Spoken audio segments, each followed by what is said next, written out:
नमस्कार साथियों, आपका हमारे चैनल में स्वागत है।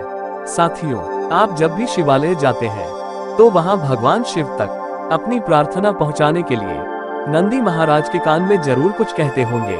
लेकिन क्या आपने कभी सोचा है कि नंदी महाराज पर ही भगवान शिव क्यों विराजते हैं? भगवान शिव को नंदी इतने प्रिय क्यों हैं? यदि नहीं तो चलिए हम आपको बताते हैं। दरअसल इसके पीछे कई कथाएं प्रचलित हैं। चलिए जानते हैं कौन सी हैं वे कथाएं। तो साथियों, मेरा आप सभी से निवेदन है कि इन पौराणिक कथाओं को देखने से पहले कृपया हमारे चैनल को जरूर सब्सक्राइब कर लें। जैसा कि हम जानते हैं कि भगवान को भोलेनाथ यूं ही नहीं कहा जाता है। कहते हैं एक लोटा जल हर समस्या का हल। भगवान शिव को लेकर कहा जाता है कि ये अपने नाम की तरह बिल्कुल भोले हैं। वे जरा सी भक्ति से ही प्रसन्न हो जाते हैं। साथ ही उनके क्रोध से भी कोई नहीं बच सकता। देवों के देव महादेव हैं। सबसे शक्तिशाली देवों में उनकी गिनती है। इसी तरह नंदी के स्वभाव के बारे में कहा जाता है कि वे भी बेहद आसानी से प्रसन्न हो जाते हैं। लेकिन उनके क्रोध के बारे में पूरी दुनिया परिचित है। कहा गया जैसे शिव भोले भाले देवता है, वैसे ही उनका वाहन नंदी है। बैल का स्वभाव भी शिव की तरह है। बैल की शक्ति और ताकत का आप अंदाजा नहीं लगा सकते। बैल में जितनी आस्था और भरोसा देखा जाता है, उसका गुस्सा भी उतना ही भयावह है। पौराणिक कथाओं के अनुसार नंदी के जन्म के बारे में कहा जाता है कि वे ब्रह्मचारी ऋषि शिलाद के पुत्र हैं। ऋषि शिलाद वैसे तो ब्रह्मचारी थे, लेकिन इनकी इच्छा थी कि उनका वंश आगे बढ़े।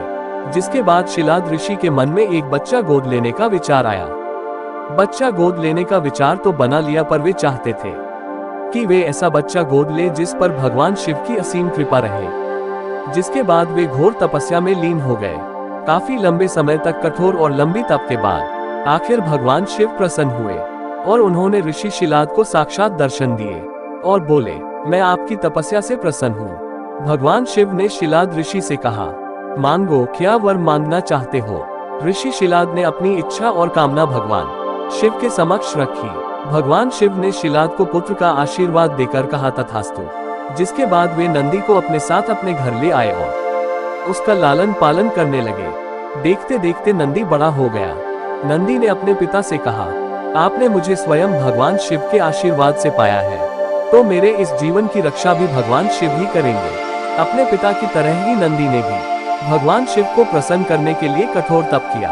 फलस्वरूप भगवान शिव प्रसन्न हुए और नंदी को बैल का मुख देकर अपना सबसे प्रिय और वाहक बनाया। इस प्रकार नंदी भगवान शिव के सबसे प्रिय वाहन बने और समाज में उन्हें पूजनीय स्थान भी मिला। यही वजह है कि भगवान शिव की आराधना से पूर्व उनके प्रिय नंदी की पूजा की जाती है।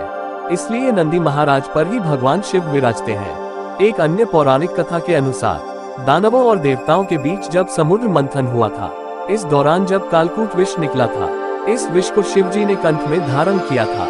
इसलिए महादेव को नीलकंठ कहा गया। इसी कथा में माना जाता है कि विषपान के समय इसकी कुछ बूंदें जमीन पर गिर गईं, जिसे नंदी ने अपने जीभ से समेट लिया और नंदी के इस समर्पण भाव को देखकर शिव जी बेहद प्रसन्न हुए और नंदी को अपना सबसे बड़ा भक्त बना लिया। जिसके बाद से नंदी महाराज भगवान शिव के वाहन बन गए। तो साथियों, ये थी नंदी की शिव के वाहन बनने की जुड़ी कुछ पौराणिक कथाएं। आपको ये पौराणिक कथाएं कैसी लगी, हमें अवश्य राय दें। अगर अच्छी लगी हो तो कृपया हमारे चैनल को लाइक, सब्सक्राइब और शेयर जरूर करें। धन्यवाद।